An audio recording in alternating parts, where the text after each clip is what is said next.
लोकसभा चुनाव 2024 के लिए यूपी में जमीनी तैयारियां शुरू होने के साथ ही अब राजनीतिक दलों के बीच समीकरण भी बदल रहे हैं और पिछले 2 दशक के दौरान हुए 3 लोकसभा और 3 विधानसभा चुनावों में बीजेपी के खिलाफ चुनाव लड़ने वाली पीस पार्टी के अध्यक्ष डॉक्टर मोहम्मद अयूब का राजनीतिक चश्मा भी बदलने लगा है और अब उन्हें बीजेपी जैसी पार्टी के साथ भी चुनाव लड़ने में कोई झिझक नहीं है। उन्होंने एनडीए के साथ गठबंधन का रास्ता खुला होने की बात कही है।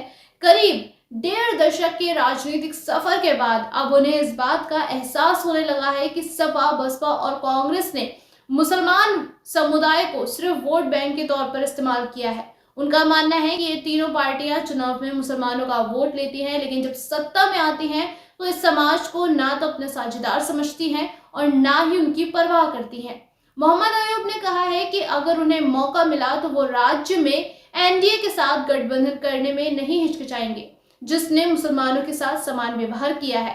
खास बात इसमें यह है कि डॉक्टर अयूब पूर्वांचल में पसमानदा मुसलमानों के बड़ी प्रतिनिधित्व के तौर पर जाने जाते हैं। पीस पार्टी के गठन के बाद 2012 में हुए पहले विधानसभा चुनाव में 4 सीटें जीतकर अयूब ने मुस्लिम समुदाय पर अपनी पकड़ का एहसास करा दिया था, लेकिन गठबंधन के दौर में भी किसी पार्टी का समर्थन न मिलने की वजह से पीस पार्टी एक तरह से अलग थलग रह गई थी। लेकिन अब एक बार फिर से पूर्वांचल बेल्ट में अपनी जड़ें मजबूत करने के लिए समर्थन जुटा रही है ये पार्टी। अब डॉक्टर अयूब जिस वजह से बीजेपी की ओर दोस्ती का हाथ बढ़ाने की कोशिश कर रहे हैं, वो अपनी खोई हुई जमीन को मजबूत करने के मकसद से किया जा रहा है। एनडीए के साथ गठबंधन को लेकर उनके हालिया बयान को इस बात से जोड़कर देखा जा रहा है कि यूपी में पसमानदा मुसलमान समुदाय जागरूक हो गया है और सिर्फ वोट बैंक बनकर नहीं रहना चाहता है। उन्होंने कहा है कि अब तक ये सिर्फ धर्मनिरपेक्षता के नाम पर बीजेपी को हराने के लिए वोट करता था, लेकिन अब उन्हें समझ आने लगा है कि ये विचारधारा समाज को